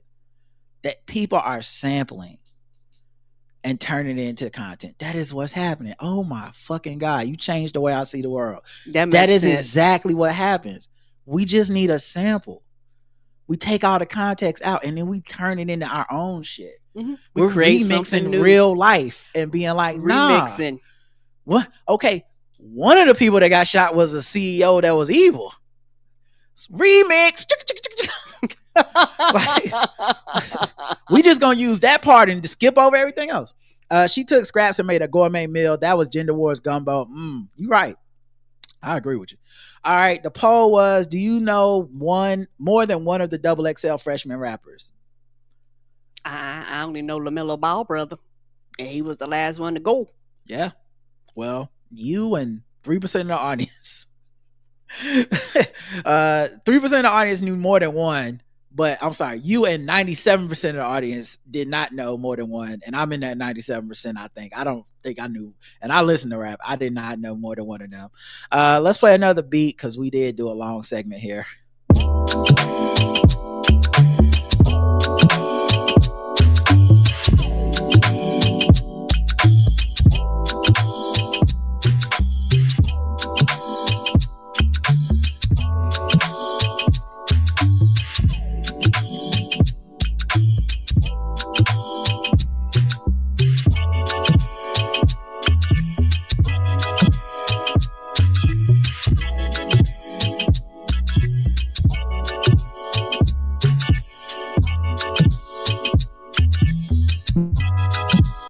All right. The next episode is the last episode of the week. Water under the bridges. 5 comments. See what we got here. Sean says, wasn't Lauren Boebert in the news earlier this week for getting kicked off a JetBlue flight? She has taken the no news is bad news to a whole new level. I can't even keep up. Right? It's so much shit. I'd love to tell you I know, but I actually do not know the answer to that. Because I can't. Oh my God, we are cooked. I can't keep up with this motherfucking shit. Oh my God. Like, it's like a reality show. How do you keep up with all these plot lines? And the plot keep changing. Right. It's like because it don't matter that because to them they just be in Congress or Senate or the House talking some shit about something else. Like, we just not supposed to care that they a piece of shit. Right. And the world seems to keep moving. But yeah, you might be right. I didn't know. I haven't seen that story. Reggie D. Jenkins says, when Karen said, are the Galaxy Police coming? Are the Jedi? 5 stars for Rod's cackle and facial expressions. It was very funny. It was very funny. Because who else you think gonna stop them? Obvious says, Texas redrawn districts. I'm here to renew my point where Rod and I disagree on. Respectfully disagree. No name calling here. They can do it because they have all the data about where black people live and can target them and make the districts more like Republicans would like them to be. I'm against keeping race records because it can be used for evil, exactly like in this example. In a better world, the data about where black communities are could be used for something helpful, but here we are. Well, I don't know that there's a disagreement there. I recognize that can happen. But the goal is to not let evil people be in charge. Right. So then you keeping the data ain't gonna matter. Yeah, technically, if you extend your point of view, and I'm not trying to be hyperbolic, but like, shouldn't we not keep records of anything about anyone ever? I mean, because evil people can be in charge. Like, well, we shouldn't keep records of gender. Shouldn't keep records of disability. Meanwhile, when we have people in charge that are good or just doing the job, not even good, just supposed to do the job, knowing where disabled people live so that we can put the bus stop in that neighborhood is important. So what I feel is that we cannot let the idea that something bad can happen stop us from the moral duty of doing the right thing with the information, so that when things go as they are supposed to go, we don't have to start over every fucking time. So that's why. And you don't live here, so you just don't even know. It's huge among black people. Black people who are well-meaning, who understand America. We all are like, hey, make sure you fill out that fucking census. Mm-hmm. So unless you're saying all these black people are just ignorant, uninformed, don't know better than the German lady about the American race relation experience, I'm gonna just say you gotta sit this one out. And yeah, we just gonna have to disagree. It's not disrespect. But I just truly don't think you can understand, because you're not from here, and you're not black, and you ain't experienced it, so you just don't know. But I hear what you're saying. It sounds, in theory, it sounds extremely reasonable. Until there's things like the COVID shots, where we use the census data to make sure that marginalized people got first availability when Biden was in office. So instead of it turning into a negative of like, hey man, black people are dying at a higher rate from being not vaccinated, and you work for Big Pharma, so I know you know. Instead of them just going, well, nothing to be done about it, we don't have the data on it, guess we'll have to guess where the black people live. They're like, no, this is where black people live in the city. Put these clinics in the city, get free vaccines for people, and we're going to help the black community overcome this hurdle that is being caused by inaccessibility and other racial disparities and obstacles that live within our society. So I don't know. Just because it's something that can be a tool that is used for bad does not necessarily, to me, mean that it should be thrown out as a tool. On a nicer, not racism related note, we are having a cool summer in Germany, and I love it. It's been about 70 fake American degrees for weeks. No air conditioning needed. Best summer in years. Maybe it was on an earlier episode that you spoke about hot weather, but I'm not sure. You're right. It just cooled down today and yesterday. Because it rained. Yeah, we were supposed to go to a baseball game, but it got rained out. But it's all good. I was happy for the AC to be able to turn off this morning. Justin said, it took my mom about 2 years to divorce her husband in NYC. He was cheating on her the entire marriage. It takes a very long time to get a divorce, and it can cost you more than you spent for more than divorce to get married, like it did my mom. Yes, and that's why a lot of times for women, they end up getting the short end of the stick when it comes to this, and end up being in debt in a lot of situations when they get divorced, depending on how everything goes. Right. Let's see. The next comment is EVE. As much as Candace Owens deserves to be sued for every penny she has, the Macrons are doing her a favor by giving her the attention she desperately craves.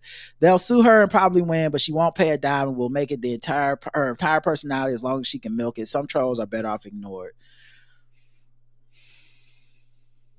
I don't know. I mean, maybe that's how it's going to go. Maybe not. I mean, Tasha K seems to have pretty much fucking like stopped all that Cardi B shit, and she was in court crying poor and trying to keep them from taking the money and shit and trying to hide money. So I actually don't know that that's the answer, and I almost never go after people for how they fight back against something that was undeserved to them. The Macrons did not deserve this. And if they would like to legally destroy this woman, I think they're well within their rights to do so. And you may be right that ultimately it's the Streisand effect, but I think that is not necessarily true of Candace Owens. I actually think it's the opposite with Candace Owens, where her platform's so big now, ignoring, like that's what you do with a small fire. Candace Owens is not a small fire anymore. She's getting the millions of views and all this shit. And she's using the content is the suing content of it isn't necessarily any amplifying her any more than the original allegation content. You know, like it won't be this huge jump of like, man, only 20 people saw her make the accusation, but once the lawsuit happened, 20 million people saw it. I really think it's negligible. And I kind of am with the Macrons on this. As I said earlier, somebody got to start fighting for facts. Yep. Somebody got to make an example, be like, stop this bullshit. Well, just someone has to be willing to be like, we can't just let people float lies out here and prosper while the rest of us go, nothing to see here. Hey, ignore it. Maybe it'll go away. Now somebody got to be like, no, we can prove that this is a lie, and you fucking and fight me in court. Then see you in court, and she can talk herself into court and into losing a case, and I'm going to do everything within the power of the law to make sure I get what the fuck I'm owed. You know, would you have said the same thing about the black women and the poll workers and the lie that was told on them in Georgia, and they sued Rudy Giuliani, who was trying to avoid paying them at every single turn? You can make an argument of like, they shouldn't even have sued, really, because he's a piece of shit. He's never going to make good on the debt that he owes them. Yeah, but it's the principle of the shit sometimes. More than anything, right? Maybe I never get the money I'm owed. Maybe the judgment defaults, whatever it is, I got to put in the public record that this motherfucker's a liar. Right. And the court said that. And you see it on the books. Yeah. And I think sometimes it's important, but it's up to each individual to decide when it's important to know. Mm-hmm. And it varies per person.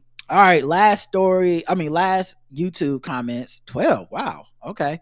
Let's see what y'all had to say about this. 16 minutes ago, I miss you guys live. Well, when it posts on here on YouTube, it's way more than 16 minutes after we recorded. If you want to watch us live, crowdcast.io, search the Blackout Tips or TBGWT, and then follow our channel. And you can check us out there. Hi, Rod and Karen. Thank you, V. Neil. Dark Nando says, those fools had the nerve to be commenting on how black people name their children. Because we brought up the names of these white dudes that are dating these people. Dark Ninja says, that reminds me of the Black Mirror episode about social media. Loco in the Cabeza, round of antibiotics is called for. Fun show, thanks. I think he was just leaving random comments throughout the episode. Damien says, Captain Planet and the Power Rangers are going to flip a coin to see who could take down that pesky Donald J. Trump. I'm so dead that Karen calling Todd Bridges an old white man. Real tears. Christoph, that's how my brain thinks, y'all. Christoph says white people news was hitting today, from the Congresswoman to the Apollo Bear. Great episode. Thank you, Christoph. Jason says, man, this Epstein stuff is truly the final exam for MAGA loyalty. No one has ever done more to look guilty than Trump. OJ at least had a racist cop to give us some doubt. If you're still extending benefit of the doubt now, your cult membership is complete. Yeah, and it's funny. I made a joke, but it sounds like it might happen. They might release the files redacting Trump's name, which is insane. Right, you're going to release them. How would that quell any of the people who have a problem with the Epstein files release? Would they? Well, yeah, it's heavily redacted only for Trump, but we believe it. Thank you, Trump, for giving us transparency. Who are these people? And y'all were acting a straight fool this episode. I hadn't laughed this hard in a while. The Ty Bridges part was hilarious, but the Katy Perry, Justin Trudeau part took me out. When Karen said, I hope she likes maple syrup, and then Rod says, that's what they use to toss salads in Canada. That was LeBron James and D-Wade photo with Rod in the air and Karen flexing for the cameras. Too good. Thank you. Listen, we make quite the tag team. We do. The poll is silliest name: Sebastian Bear McClard, Peregrine Pearson, or Cook Maroney. These are all three dudes dating famous women. Cook Maroney, the Cook dude. Cook Maroney? Yes. Well, Cook Maroney actually came in second with 35% of the vote. Who came in third is Sebastian Bear McClard, 27% of the vote. Okay. And Peregrine Pearson came in first with 39% of the vote. Peregrine Pearson. Who would have known?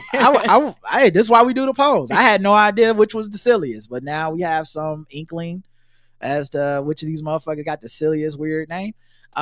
Let's check to see if we have any voicemails, and then I don't think so. Okay, so the next segment is just emails. Let me play a beat. We'll come right back.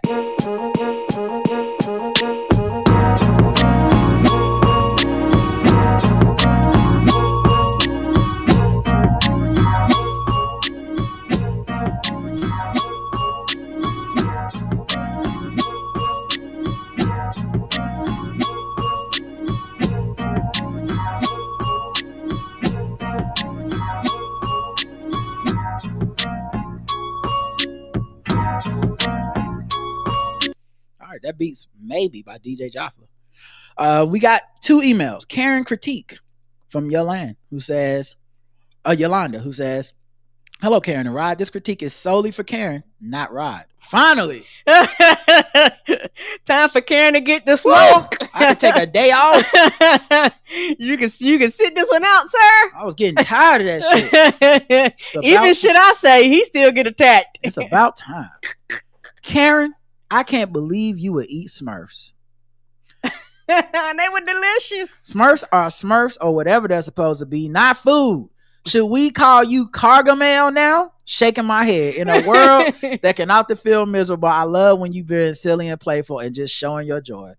I suspect people aren't used to couples who actually like each other, not just love, and being kind and considerate to each other. They possibly think it's an act, and so they'll look for any reason to latch onto some tiny thing and think that, aha, gotcha. They also think Rod should tolerate people saying mean things about his wife and accusing him of saying things he hasn't. Homie, don't play that, and that's good. I wouldn't stand for it either. Yeah, I've decided to stake my claim on that one. Oh, you got me. Oh. Don't be mean to his wife. He don't know how to take it. Okay, then don't be mean to my wife. There right. I've been listening to Blackout Tips for as long as I've been married, 11 years, and I've been listening to them evolve but remain true to the core of their being. They tend to lead with respect but will push back if people get out of pocket. I was surprised to hear that one comment about him cussing people out because it made it seem like an everyday thing, which is not. Yeah, it's not. You gotta earn it. Yeah, you gotta earn that cussing out. I'm not a cheap date. All right, you gotta either go way overboard for me to be cussing mad and all that stuff, or you gotta be consistently out of pocket till it's like, okay, I'll be your Huckleberry. But I'm pretty self-aware. I am not bullshitting y'all. I'm probably in the 90th percentile of patience in the world. You're very patient. I'm a very fucking patient guy. Mm-hmm. I'm flat-footed, I'm direct, I'm all that shit, but the stuff that, look at the stuff we just talked about today. I didn't go, fuck everybody that's mad at Sydney Sweeney, you piece of shit, you dumb motherfuckers. I didn't say that. I also didn't say leave my poor precious white angel Sydney Sweeney alone. I understand we're all having traumatic responses to the world, and I'm right. I see it. It actually makes me sad. I don't have a anger impulse in me, but I would say a lot of people that feel similar to how I feel, where I'm like, I don't think this is really what people are mad about. They would be angry. They would attack people for making content out of it and shit. It's not worth that to me. It's like, no, I see how you got there. I just don't agree this time, and we move on. I'm not anyway. But yeah, I think also part of it is certain people want you to be gaslit by them. So they write in and they're like, this is how you really are. And they're hoping to hit your insecurity. And to be honest, back in the day, that stuff would have hit my insecurities. Because it wasn't just me knowing myself and the core of my being. It was also part of me being concerned with how I'm perceived. And as I've gotten older, I've given so much less of a fuck about that. I don't know what happened. I don't know, but you go crazy. I know me, and the people who love me know me, and everybody else is not really my business. Because you're allowed to have them opinions. I just don't. I'm not obligated to care. Yeah, I used to care, and I don't know it was a bad thing. I used to care, but I know I don't care as much anymore. I don't know what kind. It would have to be someone who was dear to me, going, Rod, actually, you're really fucked up, and here's why. Before I would even consider that important, right? Because a stranger getting upset off a clip of they heard of a podcast, okay. And especially when you look around at what considered successful in this podcast game, these are some of the most horrible people out here propagating some of the worst shit, and they're just caked up. They're just fucking earning. They're on every list. They're at the top. They're making the most money. They're it don't matter they beat women. It don't matter if they was a rapist. It don't matter if they spread homophobia. It don't matter if they spread fat phobia. It don't matter if they are terrible to the women on their own platforms. None of it fucking matters. It doesn't matter if they're a fucking conservative op. It doesn't matter if they're anti-black. It does not matter and they can't be possibly told or even considered that they might be wrong. Right. If anything, they do the things y'all say. They cuss everyone out and attack them and shit. So yeah, we've navigated differently, and maybe that's why we're not gonna blow up in that way. But at least I sleep at night real comfortable. I'm fine. I don't feel like there's ever a show that we've done where I left and went, I left that wrong. I feel fine with it, and we'll be okay. So someone writing up and go, you actually do be mad. Okay, well, the thousands of other people that can hear every episode don't seem to agree with that, and I guess you'll just have to have your own opinion. When Rod gets mad, it's usually because someone has accused him of saying something he hasn't said, or they used to be insanely out of pocket regarding Karen. Some people would write in and antagonize him until he got hip to it and just ignored them. You know what it is. That's growth. Thank you. And that is true. I do that now. Y'all, I'm gonna tell y'all what helped a lot. I don't know. Well, I guess this is only gonna be helpful for those of y'all that are content creators, and I don't even know if it'll help all of y'all the way it helps me. Right. I created a folder on our Gmail, and I labeled it idiots. And whenever somebody writes something fucking stupid, something inflammatory, something ridiculous, even people that write like I'd like to be on the show, and you could tell they don't know shit about the show, write in the idiots folder. It's petty, and it make me feel good. And nobody ever really fucking know what's in the idiots folder except me. And occasionally I'll forward something to Bossy or somebody, be like, look at this motherfucker. But like in general, I'm the only one know the content of the idiots folder. If you've ever sent some like super hateful shit, it's just right in the idiots folder. I don't know why it helps me. It's like it compartmentalizes it in my brain to where I'd be like, I don't respond to idiots. like I'm deeming them the idiot by putting them in the folder, but something in my brain is like, that person's an idiot. They go in the idiot box. And Rob, what do we do with idiots? We don't respond to idiots, do we? Do we go back and forth with idiots? No. Why would we do that? We're not idiots. Idiots talk to idiots. So anyway, create an idiots folder. That's what I suggest y'all do. Yes. Because like I said, Roderick has a lot more. He's a lot more patient than I am. I have patience too, but Roderick has more patience than me because I'm quick to be like, fuck them niggas. Real quick. Something happened. I'm looking. I'm like, oh, that don't look right. That don't sound right. Oh, fuck them. Roger be like, hey, come on, Karen, analyze this a little harder. But I'm like, cause in my brain, the way my brain tick, I try to assimilate. I try to look down the future. Like, oh, it's gonna be conflict. The fuck are we doing? Why are we even interacting? Why are we here? Well, the thing is, so you kind of use me as a crutch though. It's not the same to me because like you like to give that vibe out to the podcast in the world that you're like, listen, I don't care. I just move on. But no, when something bothers Karen, she just talks to me the way I would talk on the podcast. Yes, and I'm her idiots folder. Like she's. I'm so sorry. No, it's fine. Okay, I'm not complaining. I'm just saying. Then you get on the podcast and act like I'm not like Roderick. Yes, you are. You're very much like me. You're just not doing it on the show or on Twitter. You're doing it in our house, which I think is probably healthier. But because you have to vent somewhere. Because and I'm trying to find y'all. In my mind, I'd rather talk to Roderick than to put this bullshit online. Yeah, it gets to all of us because it's just people trying to get to you. There's a reason he only reads the positive reviews out loud. It's not that he doesn't see the bad ones, but can you imagine what that does to your psyche to see that all the time? Most of us will ruminate on bad feedback forever, and yet we want these two people to tolerate critiques and other bad faith, often bad faith critiques. Yeah, I don't even. Yeah, and that's another thing. When we started the show, is like the platitudes are like all feedback is good. You and me, those that are, if you're worth your salt of critical thinking, you realize that shit's not true. That's just a thing people say. Yep. The show creators have matured in many ways, and I'm sure many of the longtime listeners will agree that we've also matured with them. Ryder's never been afraid of admitting when he's wrong or he's overreacted to something or someone, but truthfully, it's usually someone who's crossed the line.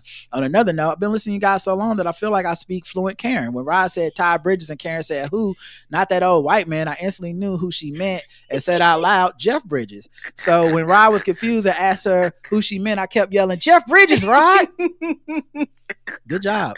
You are listening. Yeah, that's what where my brain tick. I just served bridges. My bad, y'all. Lastly, Justin Trudeau is just following in his dad's footsteps. Pierre dated Barbara Streisand back in the day. Now that he's divorced and out of office, I know he can't wait to get out there and have some real big fun. Justin's new mantra is "We outside, stay sweet, you two." Yolanda from Montreal.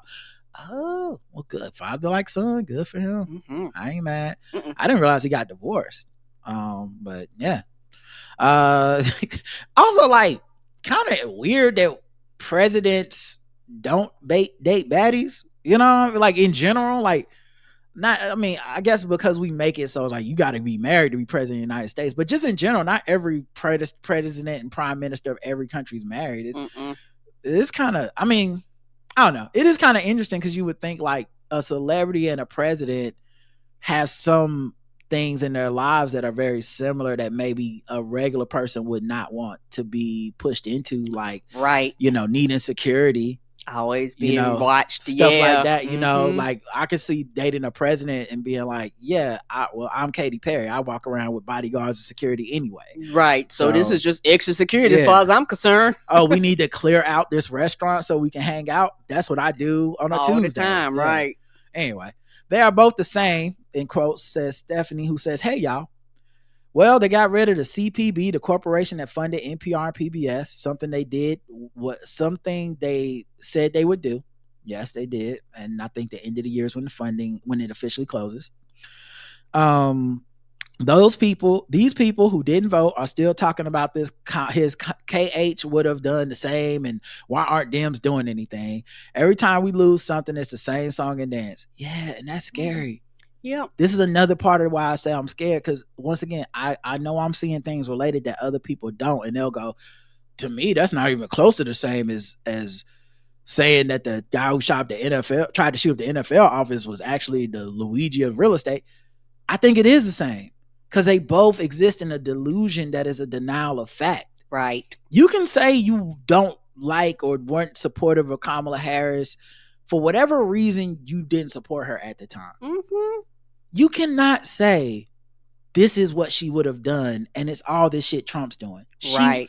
We know she wouldn't have done that. Right. You can't look at me and tell me they're the same, because they're not. Yeah, it's the same thing when like, well, Biden is not that good because no, but you can't just say that. Mm-mm. You know, at least to me, you can say that shit, but you can't say it to me. You know, I had a friend that during the election cycle last year, you know, he was talking about the economy and, you know, and I was like, but it's a good economy. And it's like, yeah, well, people don't think it's good. I'm like, okay, but we're not talking about people. It's me and you talking right now. Right. And we respect each other and we respect facts. So while you can say people don't think it's a good economy, which you're fine to say, don't tell me it's a bad economy because they think it's a bad economy. Right. You know better. So let's live in facts. Let's go. And then when we go, who thinks it's a bad economy and why? Now we're cooking with something. Now we can have a conversation. Let's break those demographics down and then start studying who believes it's a bad economy and when and why. Because a lot of the reasons they believe have not been economically resolved under Trump. The reasons they believe but the reasons they believe it was a bad economy, Trump's policies have been addressing that. Yes, it has. Because the reasons were racism. Right. So it is addressing getting brown people out the country. Mm-hmm. It is addressing taking people off of government subsidies and shit. It's addressing those things. Mm-hmm. Is it making the economy better, or is Trump having to fire people who report on the economy accurately? Let's think about it.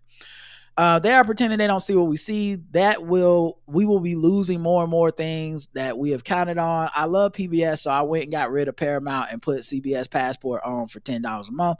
I'll help in any way I can. PBS is the reason why I love to read, why I love classes, why I love quirky documentaries, why I can speak English.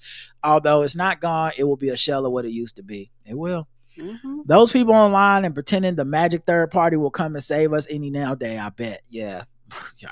telling people she would have gotten rid of PBS and started construction on a 90,000 square foot addition to the White House rolls eyes.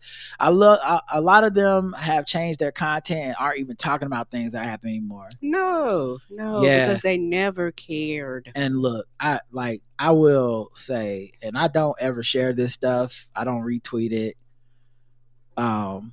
Sometimes I send it to a friend in text with no comment. But every once in a while, my algorithm will show me somebody who is so pissed off Kamala lost that they are finding people's old tweets and then finding those same people's new tweets where they're complaining under Trump, and they are being like, this you? And the Schadenfreude orgasm that it gives me is off the fucking Richter scale, okay, buddy? I don't say it because a lot of times it's very too callous, and I don't ever want to let that into my spirit of like, because it'd be like people being like, this Palestinian people are starving and they're not letting in any aid right now, and then somebody will find a old tweet that's like, I am, not voting for Kamala Harris. She is a war criminal, and I'd rather have Trump. And then they be like, didn't you say this, bitch, you stupid motherfucker? And I'll be like, oh, let me scroll because I don't keep going. I don't want to retweet, and I don't want to let that in because that anger is very real, and I don't want to resonate in it. But damn, it will consume you. And I was just saying, like, I know that if I sit in my anger long enough, like, for me, that's the bullshit mine will turn into too. Yeah. So for me, now I have to kind of step back because I burned it all. I was always kind of upset with the general tenor of that discussion because it felt like very privileged Americans knocking each other over very real deaths that were happening. Mm-hmm. Trying to turn our, virtue signal off of some very real shit. But like I said, when I see that shit, I think about like, man, everyone's so angry. Yeah, everyone's still so angry. Everyone thinks it's just because the person. Keep in mind, the person that gets quote tweeted with the "this you," they're tweeting angrily right now, like, "Yo, these people are still dying. What the fuck?" And so, like, I wouldn't dunk on them with, "Hey, dead children, owned your ass." Like, I don't really see a reason to do that. But like, man, I get everyone's mad. I get it. Anyway. Yeah, and not trying funny. Everybody thinks that their anger is justified and nobody else's is, and that's the problem. Yeah. Like, I really do think that that's where the divide is for a lot of people. Even people on the left. There are people on the left that are mad at each other. That are mad for various different reasons. But everybody think that their anger is justified and nobody else's is. Yes. And because of that will always be a division. I'm gonna keep that real. And so that's why it goes back to what we said before. The suffering has got to be enough that I got to look past your stupidity and be like, I am suffering so bad that I know you stupid, but bitch, we on the same side right now. Let's get it done. But right now, that's not happening because I'm still angry. Yeah. Figures, I'm just so pissed because this was all preventable. I'm so tired of having to walk 1 step forward, 3 steps back. I really wonder if Kamala Harris will run again. I don't know if she does, but I ordered her book. Anyway, thanks for reading. P.S. You can make a $2 donation a month and still enjoy the PBS app. Steph. Yeah, man. I think I already had a PBS app, but yeah, it's kind of crazy that we're now at the point where we're hoping that people can spend some money privately to keep PBS public broadcasting, to keep that alive, because we voted people in that vowed to destroy it. So and we are cooked. Yeah, and and it's my thing. I know for a fact that I never could be a politician.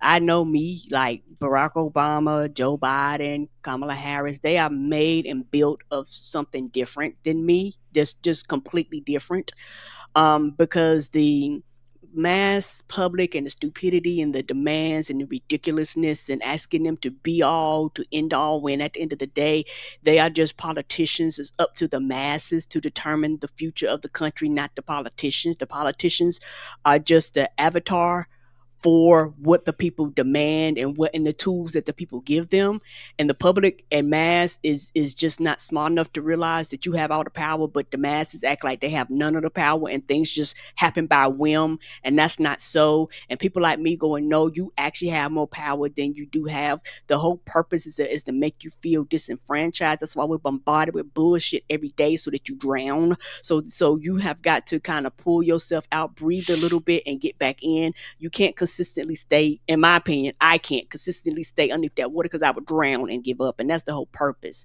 And so that's why you see so many people just being like, fuck it, it don't matter, blah, blah, blah, blah, blah. That's because you haven't given yourself enough space to actually think. Because like I say, in my thing, if I was Kamala, I would never run again. Fuck y'all. Y'all didn't want me. Bitch, why am I running for anybody's office? But that's just me. I'm not her. Also, if she loses again, they're going to somehow find it to be her fault that we couldn't find a better candidate in the 4 years that she wasn't the candidate, even if she wins primaries and does everything they said that they want to do. Because as of right now, she still would have I think a double-digit polling lead over all these other people that people think possibly could take her in a primary. And I still stand by what I said. I think even if we had a primary, she would win. Mm-hmm. I think the unsaid part of this is that a lot of, especially white people, that are Democrats and liberal leaning people just did not want that black woman to be president. Mm-hmm. And they can't come out and fully articulate why. Mm-hmm. And they'll come up with a bunch of reasons that, to me, I think are just them masking a racial situation. Right. Because they'll be like Gretchen Whitmer. I don't think there's anything Gretchen Whitmer did to be president that Kamala Harris didn't do better. Agreed. I'm sorry. Y'all like her because she's a white woman. Y'all, big Gretch. Oh, big Gretch. She's a white lady, so that somehow that counts more.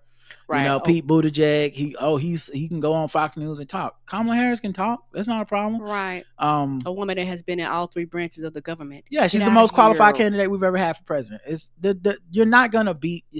I see people, sometimes even black people, that just say, and it's a certain phrase they'll go, she just stinks as a candidate. And I've known 2 black men who use that phrase a lot with her. I've never seen them articulate exactly why she stinks in a way that some other candidate wouldn't. I've never seen them be able to do it. So I'm just prone to believe like, oh, she's a black woman and she has to carry that everywhere she goes and all the burdens that come with that. And America's not able to look past that or to embrace that. But the last thing I'll say too in this email, appreciate you for writing in. Mm-hmm. It reminds me of what I said earlier about us not existing in the same reality. Because what is the ultimate example of we don't exist in the same reality as a person that would genuinely tell me Kamala Harris would be doing what Trump is doing? Right. That means you have cherry picked your own biases and said, I have to believe this for me to not say I was wrong. Right. So I have to keep, no matter how far and absurd this goes, I have to keep propagating this lie that, hey, Kamala Harris, same as Trump, would have done what Trump doing. No difference between Democrats and Trump. It doesn't matter. They could be literally putting us into internment camps, slave pens, alligator Alcatraz. They could be doing that and they're going to still be people going, no, because we're cooked. We're that cooked that we're not existing in the same reality anymore for people. And, yes, it's sad. All right, y'all, that's it for this episode. Thanks for listening. We appreciate everybody that wrote in for the feedback. Appreciate all the live comments in the chat room and all that stuff. Yes, and one more thing before we go. And one more thing, Karen. September the 2nd is me and Roger's anniversary, and on top of that, it is the Black Guy Who Tips Day. So I'm telling everybody in advance so that you could go and get your t-shirts and get your cups and get your mugs and all that stuff. Y'all know, we're going to continue to do live shows, so y'all can come see us live. Well, y'all can wear your stuff. In our show notes, there is a link to our merch. And one thing we started out doing with the Blackout Tips Day, and we'd love to continue doing, is that fans on the 2nd of September, our wedding anniversary, fans take pictures in their Blackout Tips gear wherever you're at. If you're at work, if you're at home, if you're out and about, or if it's just, it's an old picture from a different day. If it's you from the live show and you were wearing our shirt, And we love to post those on our social media to show people like this is what our fandom looks like. This is our people that are in our community. And it always brings us such immense pleasure and pride to see you guys out there rocking the merch. So like, yeah, cop it, mugs, whatever. Some stuff people made themselves. We've had stuff people mailed us and sent us that was like handmade art. Like we just love to celebrate this community, man, because we deserve it. And it's and not just me and Karen, I mean we as a community deserve it. And especially in times like now, man, I feel like this is the most like, man, let's get some good vibes going. So I'm telling people a month in advance just so you can have it and order and get it in time. Yeah, we'll keep reminding you guys, but yeah, September 2nd, which is a Tuesday. So all right, y'all, thanks for listening. Until next time, I love you. I love you too. Mwah. Bye.